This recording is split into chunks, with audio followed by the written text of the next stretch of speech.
పాకా సురేష్ గారికి పై దాడి జరిగింది. నిజంగానే ప్రజాస్వామ్యము ఉన్నట్లా లేనట్లా అని ప్రజలకు అనుమానం వస్తుంది. ఆల్రెడీ తెలుగుదేశం ప్రభుత్వం అంత క్రూరత్వంగా ఉంది.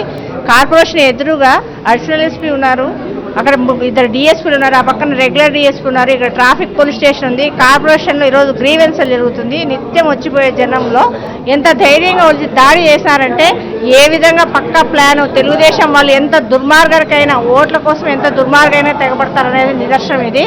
కాకపోతే పార్టీ మారడం అంటే ఎంతమంది మా వాళ్ళు ఎంతమంది మారినా కూడా శాంతియుతంగా ఉన్నాం. మా వాళ్ళు పోయినారు, తప్పు తెలుసుకొని వచ్చినారు.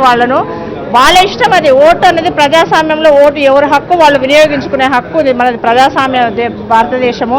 ఇంత దుర్మార్గపు చర్యతో ప్రజలందరూ భయభ్రాంతులు అవుతున్నారు. ఒక కార్పొరేటర్కు అంత సెక్యూరిటీ ఆఫీసర్ ముందరే ఇట్లా దాడి జరిగిందంటే దీన్ని ఎవరు హర్షించరు. తెలుగుదేశం దుర్మార్గమైన పాలన ఇంకా నెక్స్ట్ పుట్టగతులు ఉండవు. వీళ్ళ పాలనలో శాంతి భద్రతలు లేవని ప్రజలు నిర్ణయించుకున్నారు.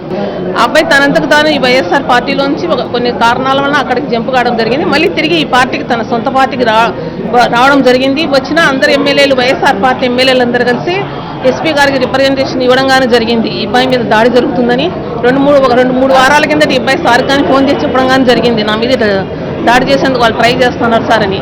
కానీ ఈరోజు పట్టపగలే మరి దారుణంగా ఏఎస్పీ ఆఫీసు, డిఎస్పీ ఆఫీసు అందరి ముందర ఒక అబ్బాయిని, ఒక ప్రజాప్రతినిధిని, ఎన్నుకున్న వ్యక్తిని ఈ విధంగా దాడి చేయడం చాలా దారుణము.